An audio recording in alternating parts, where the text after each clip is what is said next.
바울과 실라가 빌립보 감옥에 갇혔을 때 그 간수에게 이렇게 외쳤습니다. 주 예수를 믿으라. 그리하면 너와 내 집이 구원을 받으리라. 오늘 우리들은 우리 주변에 있는 사람들에게 예수 믿고 구원 받으세요 이렇게 전하고 살고 있습니다. 예수님은 믿음의 대상입니다. 예수님을 믿느냐 안 믿느냐에 따라서 구원이 결정이 됩니다. 근데 구원에 관계돼서 예수님이 유일하신 분입니다. 그 어떤 것도 이 구원의 자리에 대체할 수 없습니다. 이 부분에 대해서 사도행전 4장 12절은 확실하게 못을 받고 있습니다. 다른 이로서는 구원을 받을 수 없나니 천하 사람 중에 구원을 받을 만한 다른 이름을 우리에게 주신 일이 없음이라. 구원과 관계돼서 예수님 외에 어떤 사람도 또 예수님이 사용하신 십자가 방법 외에 그 어떤 방법도 안 된다는 것입니다. 만약에 예수님 외에 구원이 있고 예수님이 사용하신 십자가 방법 외에 구원이 있다고 이야기하면 다 거짓 신앙입니다. 사이비입니다. 이단입니다. 그건 분명한 것입니다. 우리 신앙의 거의 핵심이고 거의 엔진과 같은 것이기 때문에 이 부분은 그 어떤 것과도 타협할 수 없습니다. 역사가 시작된 이후에 또 예수님께 십자가에 달려 돌아가신 이후에 복음이 전파되는 이후에 끊임없이 이 부분에 대해서 이의를 제기하고 공격하는 일들이 계속되고 있습니다. 지금도 마찬가지입니다. 예수 외에 자신들이 교주라고 자신들의 교주가 구원자라고 그렇게 가르치고 그렇게 호도하는 집단들이 여전히 존재하고 있고요. 사람이 아니더라도 인간 스스로 구원받을 수 있다고 가르치기도 하고요.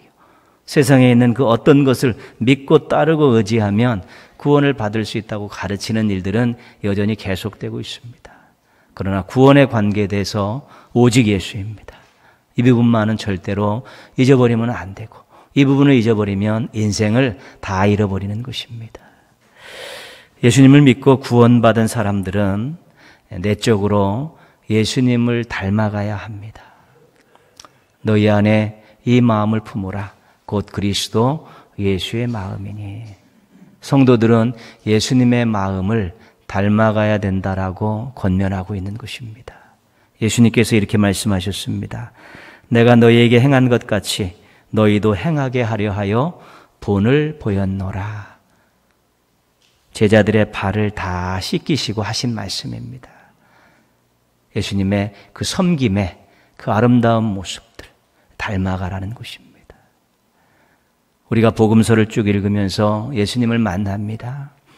거기서 예수님께서 어떤 마음을 가지고 계셨는가, 또 예수님은 사람들을 어떻게 대하셨는가, 어렵고 힘든 사람들, 또한 교만한 사람들을 어떻게 대하셨는가, 예수님은 물질에 대해서 어떤 생각을 가지고 계시고 어떻게 사용하셨는가. 또 나름대로 우리가 성경을 읽다 보면 예수님의 그 다양한 성품들을 우리가 그 사건 속에서 말씀 속에서 알게 되는데 이런 것들을 배워가는 것입니다. 이것이 바로 성장하는 것이고 성숙해지는 것입니다. 예수님을 보면서 예수님을 닮아가는 것은 구원받은 사람들이 꼭 노력해야 될 일입니다. 예수님을 믿고 구원받은 사람들은 또 외적으로 예수님을 따라가야 합니다. 예수님께서 걸어가셨던 길, 세상을 위해 사람들을 위해서 어떤 일들을 행하시면서 걸어가셨던 그 길을 예수 믿고 구원받은 사람들은 따라가야 되는 것입니다. 예수님께서 이 따라감에 대해서 이렇게 말씀하셨습니다. 누구든지 나를 따라오려거든 자기를 부인하고 자기 십자가를 지고 나를 따를 것이니라. 예수님도 구원받은 성도들이 예수님을 따라오기를 원하십니다. 근데 예수님 따라오는 것이 좀 어렵습니다. 너희들 나 따라오고 싶은데 나를 따라오려면 자기를 조금 내려놓을 수 있어야 된다라고 가르쳐주고 계신 것입니다. 그렇지만 예수님의 속마음은 잘 따라왔으면 좋겠다는 것입니다. 신앙이 무엇입니까?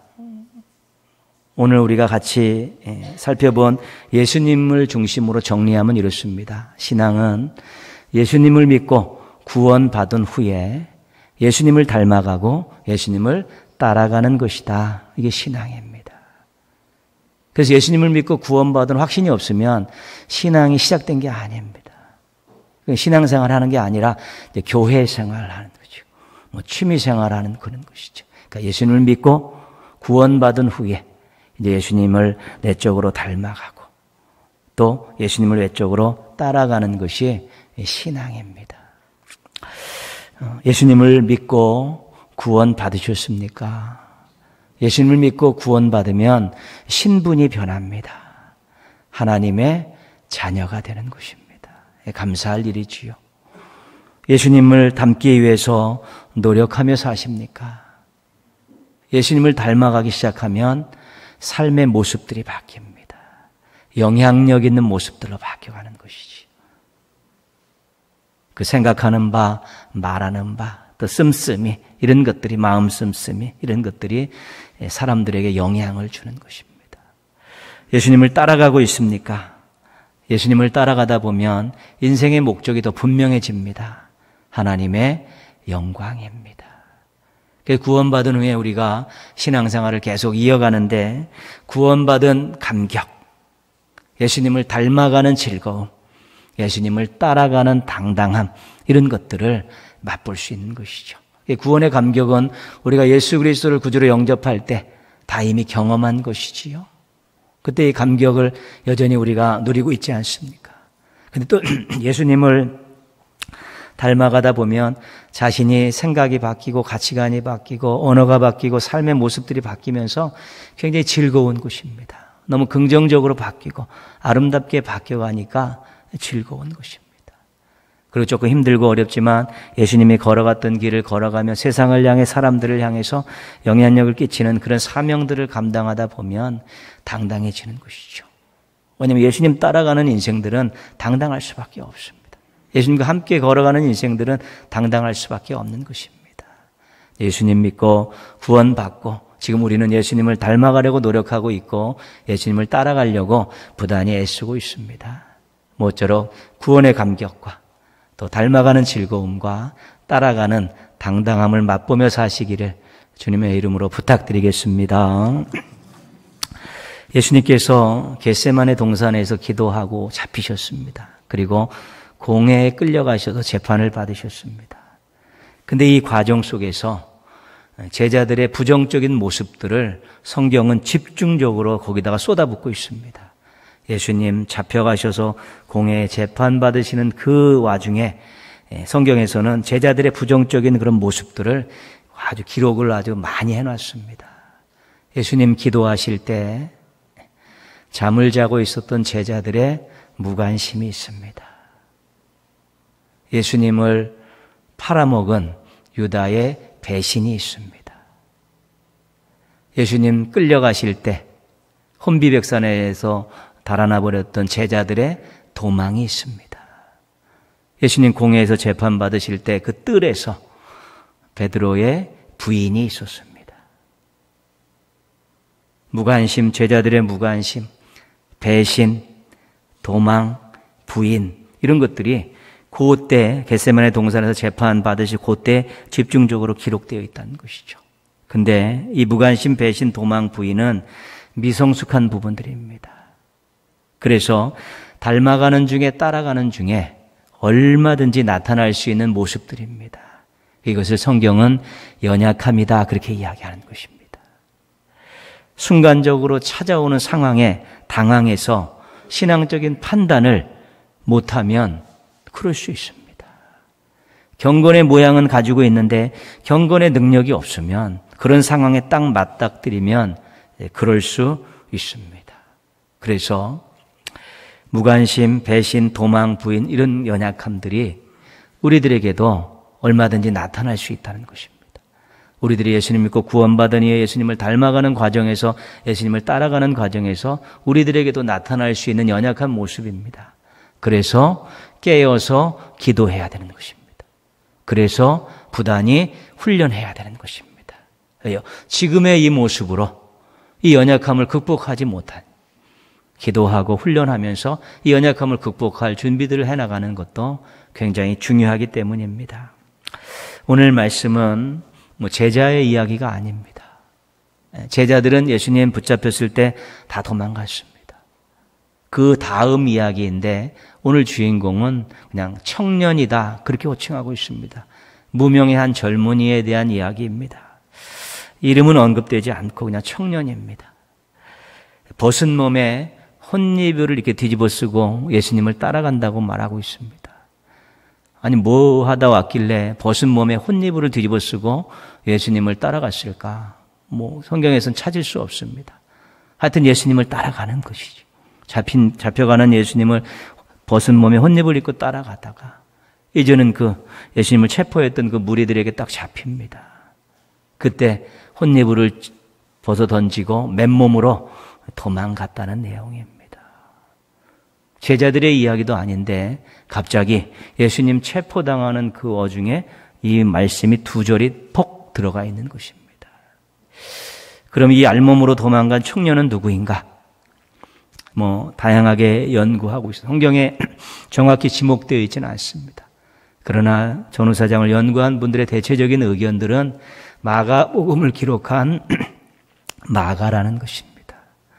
마가가 복음서를 기록하면서 성령의 감동으로 기록하면서 자신의 이야기를 무명으로 집어넣고 예수님을 따라가다가 이렇게 부끄러운 일을 저질렀습니다. 참여하는 마음으로 쓰고 앞으로 예수님을 따라가는 사람들에게 교훈을 주기 위해서 기록했다는 것입니다.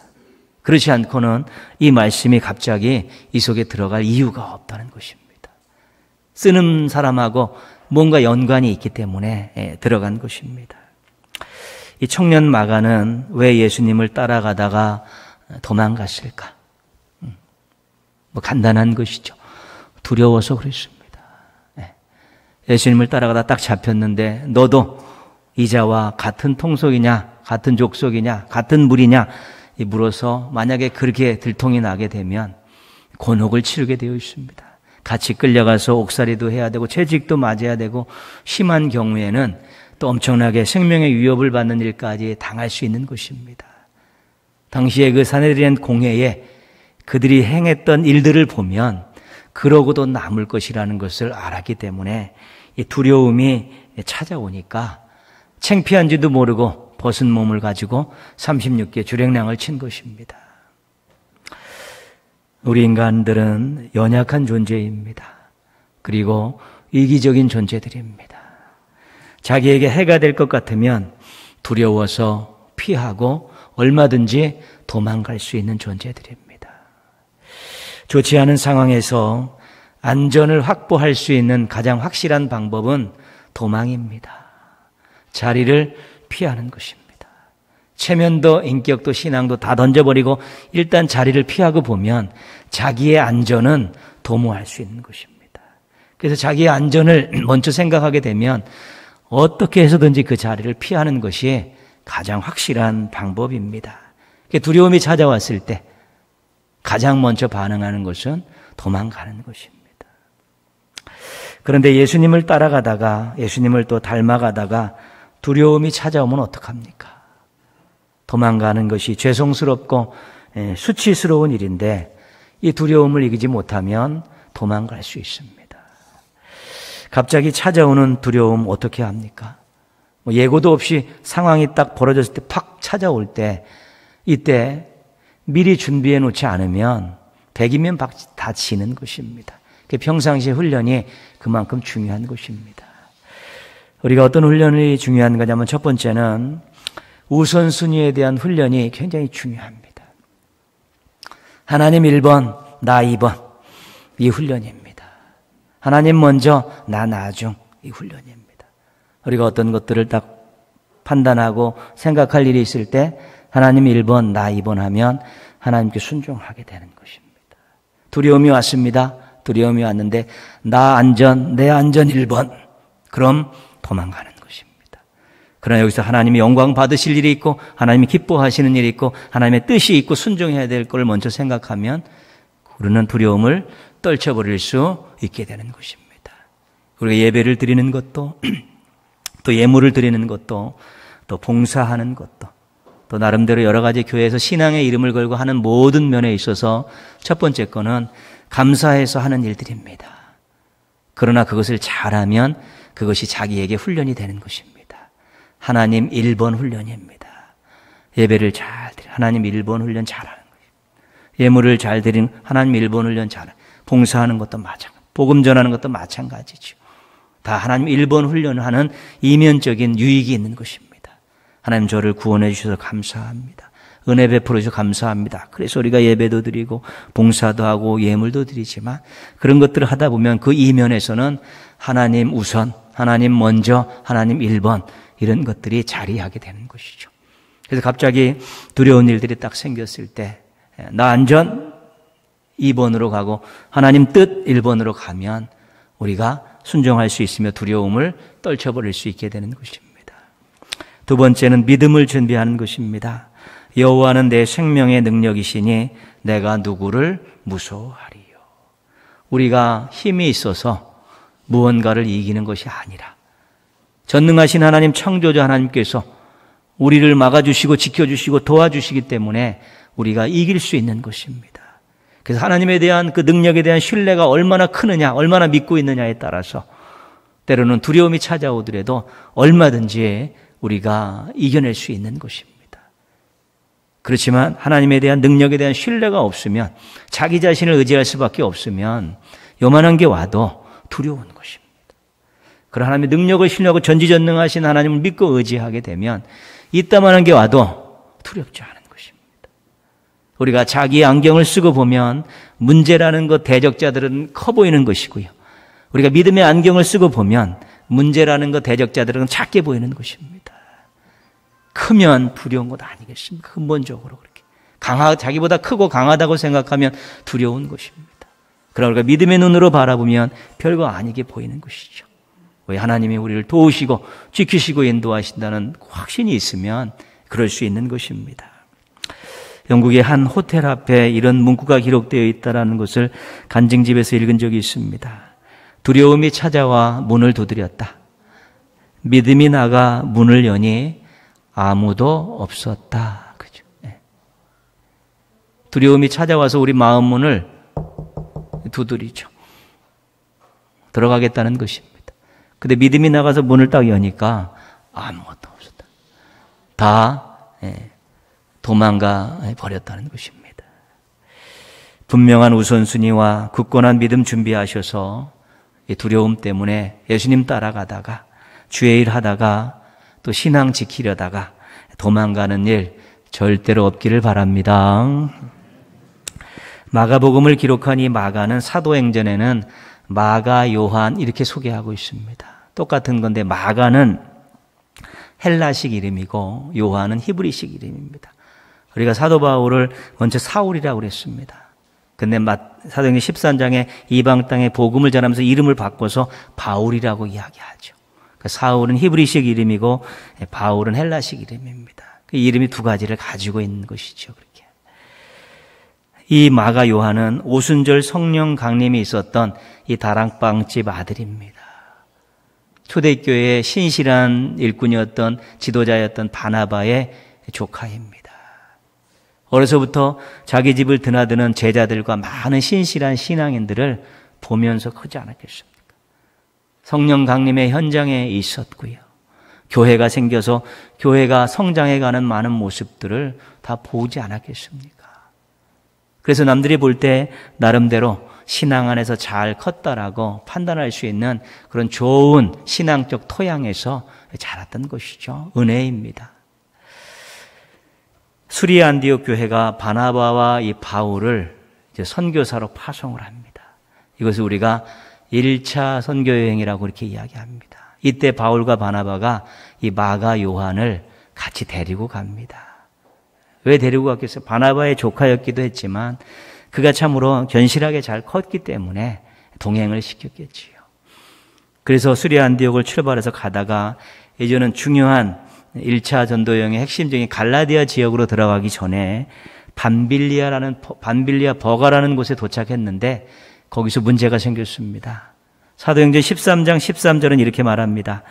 버가에 이르니 요한은 그들에게서 떠나 예루살렘으로 돌아가고, 마가 요한이 중도에 하차했습니다. 예루살렘으로 돌아갔습니다. 그냥 좋게 돌아간 것이 실은 도망간 것입니다. 사명을 감당하다가 도망간 것입니다. 고향으로 도망가 버렸습니다. 왜 도망갔는가? 여러 가지 추측할 수 있습니다. 그렇다면 마가요은은 왜 도망갔을까? 1차적으로는 너무 힘들었기 때문에 그렇습니다. 힘듦 때문에 그런 것입니다. 고향이 그립고 가족이 그리워서 견디기가 어려웠을 것입니다. 대부분 장거리, 장시간 여행하는 사람들이 향수병에 걸리는 것, 정말 심적으로 힘든 일이죠. 그 당시에 전도 여행이라는 것은 배를 타고 바다를 건너야 되고 걸어서 산을 넘어야 되는 이런 일들입니다. 얼마나 고된 일정인지 모릅니다. 그리고 하나님의 일을 하고 복음을 전하러 한다지만 복음을 전하는 곳에 가서 사람들한테 박수받고 환영받고 그런 것이 아니라 핍박받는 것입니다. 그러니까 그 어느 것 하나도 고향을 떠나서 고향이 그립기도 하고 산 넘고 물 건너 바다 건너는 고대한 일들이 계속되고 또 복음의 현장에서 핍박이 있고 이런 것들을 경험하다 보니까 너무 힘든 것입니다. 그래서 감당하기 버거우니까 그가 택한 방법은 도망이라는 것입니다. 우리들은 연약하고 이기적입니다. 자기가 힘들면 편해지기 위해서 도망갈 수 있습니다. 뭐라 그럴 수 없습니다. 힘든 상황에서 편하게 지내는 방법은 도망가는 것입니다. 그 자리를 피하는 것입니다. 그 일을 외면하면 되는 것입니다. 체면과 인격과 신앙 이런 것들 생각하지 않고 일단 도망가면 편한 것입니다. 그래서 힘든 일이 있을 때 가장 빠른 판단과 행동이 도망입니다. 그런데 예수님을 닮아가고 예수님을 따라가다가 힘든 일이 생기면 어떻게 합니까?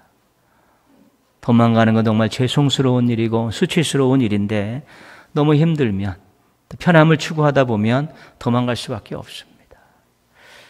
그래서 갑자기 찾아오는 이 힘든 일들, 이런 상황, 쉬고 싶은 마음들이 막 쏟아질 때를 대비해서 평상시에 우리가 귀한 것들을 잘 준비해 놔야 되는 것입니다. 그 중에 한 가지가 당연함 훈련입니다. 당연함 훈련. 우리가 하나님이 주시는 은혜를 받고 사랑을 받고 복을 받는 것에 대해서 당연하게 생각하고 있습니다. 내가 기도하면 하나님은 당연히 응답해 주신다고 생각하고 있습니다. 하여튼 우리가 받는 것에 대해서는 당연하다는 마음들이 굉장히 많습니다. 어떨 때는 감사도 하지 못하고 감격도 하지 않고 그렇습니다.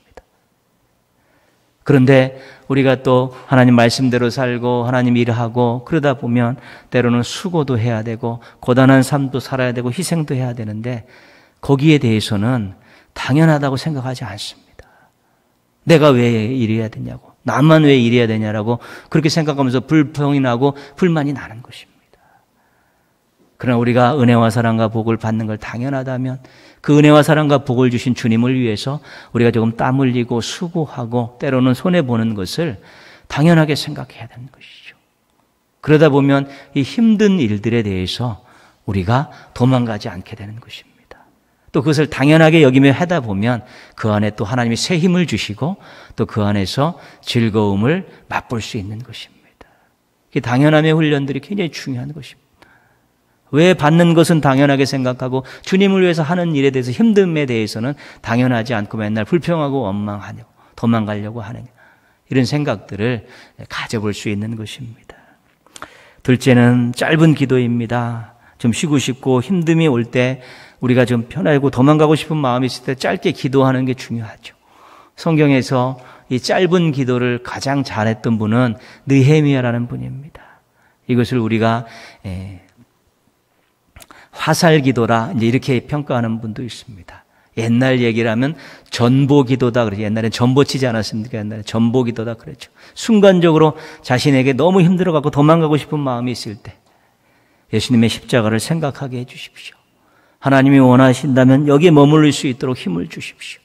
그렇게 순간적으로 이겨낼 수 있는 기도를 드리면 우리의 연약함을 도우시는 성령님께서 우리 마음에 다시 인내를 주시고 또 용기를 북돋아 주시고 의욕을 또 고취시켜 주셔서 우리가 그 자리를 지킬 수 있게 해 주시는 것입니다. 새로운 은혜죠, 그게. 당연한 훈련과 짧은 기도로 힘듦 때문에 예수님을 따라가다가 주의 일 하다가 신앙 지키려다가 도망가는 일 없기를 바랍니다. 마가 요한은 2번의 도망이라는 후회스러운 과거를 가진 사람입니다. 청년 시절에 예수님 쫓아가다가 혼입을 집어 내팽개치고 두려운 마음에 뻘거벗은 모습으로 도망갔던 일들, 또 그 귀한 1차 전도 여행 쫓아갔다가 힘들어가지고 도망갔던 그런 전력을 가지고 있습니다. 근데 마가 요한이 이제 나중에 그의 행적들을 보면 이런 것들을 다 극복한 그런 모습들이 보입니다.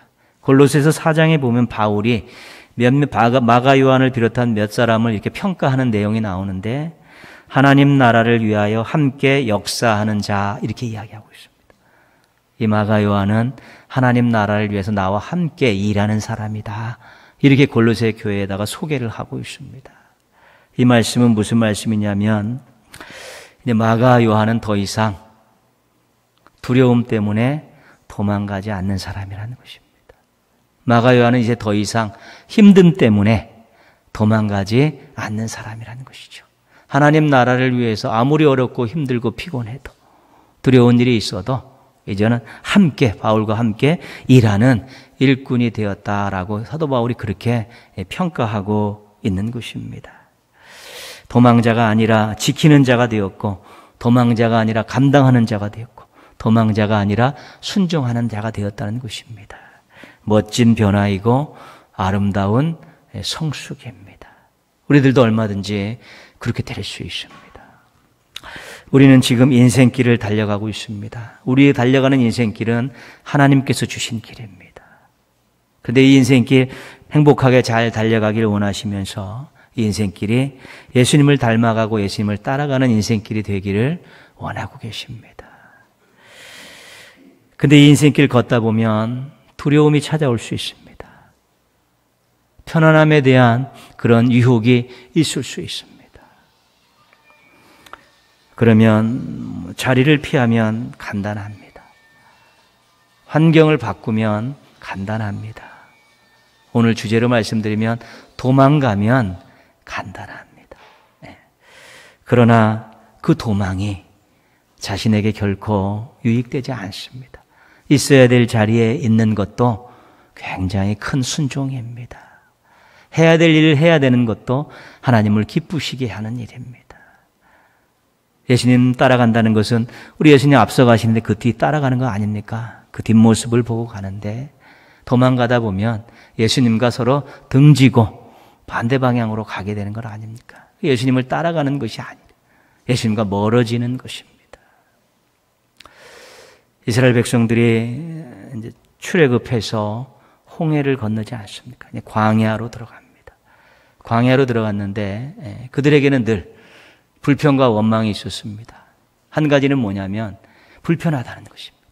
먹거리도 없고 마실 것도 부족하고 고기도 없고, 그 불편함에 대한 거 있고, 가데스 바냐에서는 12명의 정탐꾼을 보냈는데 그들이 들어가서 아낙자손, 강한 용사들인 아낙자손을 보고 두려워 떨면서 10명의 정탐꾼이 돌아와서 우리는 안 되겠다, 죽었다, 이렇게 이야기하지 않습니까? 이 두려움 때문에, 이 힘듦 때문에 그들이 불평하고 원망하다 결국 어떻게 됐습니까? 38년 동안 가데스 바냐의 주변에 있는 바란 광야에서 뺑뺑이 인생을 도는 것입니다. 정치하는 인생을 사는 것입니다. 구원받아서 나와서 이제 가나안으로 가는 중에 두려움을 이겨내지 못하고 힘듦을 참아내지 못하니까 결국은 제자리에서 그냥 머물러서 다람쥐 쳇바퀴 돌듯이 시간만 죽이고 있는 인생으로 바뀌어버린 것입니다. 그럼 두려움을 이겨내지 못하고 힘듦을 벗어내지 못하면 결국은 제자리 걸음할 수밖에 없습니다. 제자리 걸음은 만족이 없습니다. 제자리 걸음은 행복이 없습니다. 제자리 걸음하는 인생에는 간증이 없는 것입니다. 그래서 우리에게 두렵고 힘듦이 있어도 그것들을 도망가지 말고 잘 이겨내기를 원하시는 것입니다. 우리가 만족하게 살기를 원하시고 간증하며 살기를 원하시고 행복하게 살기를 원하시기 때문에 그런 것입니다. 그리고 좀 힘들지만 도망가지 않고 버티다 보면 자신이 성장합니다. 도망가지 않고 버티다 보면, 지키다 보면 새로운 은혜들을 경험하게 되는 것입니다. 정 도망가고 싶으시면 도망가십시오. 그러나 도망갈 장소를 잘 정하십시오. 시편 46편 1절입니다. 하나님은 우리의 피난처시요 힘이시니 환난 중에 만날 큰 도움이시라. 시편 62편 8절입니다. 백성들아 시시로 그를 의지하고 마음을 토하라. 하나님은 우리의 피난처시로다. 도망가려면 하나님 품으로 도망가십시오. 그럼 거기서 두려움과 힘듦을 이길 수 있는 하나님의 큰 선물을 또 받을 수 있게 되는 것입니다. 세상은 날로 험악해져 가고 있습니다. 옛날에 듣도 보지 못했던 그런 범죄들이, 인간들이 해서는 안 될 그런 범죄들이 계속해서 드러나고 있습니다. 유혹과 시험이 많아집니다. 얼마나 교묘하게 유혹하고 있는지만 뻥뻥 나가 떨어지고요. 젊은 세대들, 우리 자녀 세대들이 이걸 어떻게 감당할까 걱정될 정도의 그런 유혹들이 엄청나게 많습니다. 코로나19로 인해서 많은 것들을 잃어버렸고요. 또한 편해지는데 익숙해지기도 하는 것입니다. 이제는 또 계절적으로도 더워지면 정말로 짜증나고 이런 일들도 많아지는 것이죠. 근데 이때 정말 예수님을 닮아가고 예수님을 따라가는 우리의 인생에 두려움이 오고 힘듦이 왔을 때 도망가지 않아야 되는 것이죠. 버텨내는 것 은혜입니다. 버텨내는 것 순종이고요. 버텨내는 것이 우리의 행복이기 때문에 우리가 깨어 있어야 되는 것이고, 만약에 정 힘들어서 도망가야 되겠다면 피난처 대신 하나님 품으로 도망가셔서 거기서 새 힘을 얻고 다시 그 자리를 지켜내는 그런 모습들이 필요한 것입니다. 하나님의 뜻이 이루어지는 자리, 복음을 전하는 자리, 하나님의 일을 하는 자리, 예배의 자리, 이런 자리들을 지금 잘 지켜내지 못하고 있는 것이지. 막 도망가는 일들이 막 생겨나게 돼. 상황이 그렇고 세월이 그렇고 악한 세력들의 역할들이 그런 일들을 해나가기 때문에 그렇습니다. 하나님의 뜻을 전하고 하나님의 뜻대로 살아야 될 삶의 자리에 사람들이 없습니다. 복음을 전해야 될 그 자리에 복음을 전하는 사람들이 점점 줄어들고 있고요. 또 주의 일하는 봉사의 자리도 점점 사람들이 없어져 가고 있고, 이제 좀 지나면 예배의 자리에 몇 명이 남아 있을까? 만약에 그런 걱정까지 될 정도입니다. 이제는 자기 안전과 편함을 위해 도망가는 엉터리 도망자들 되지 마시고 하나님 품으로 도망가는 우리 현명한 도망자들 되셔서 여전히 예수님을 닮아가고 예수님을 따라가는 이 인생길 앞으로도 멋지게, 올곧게, 힘차게 잘 달려가시기를 주님의 이름으로 축원합니다. 기도하겠습니다.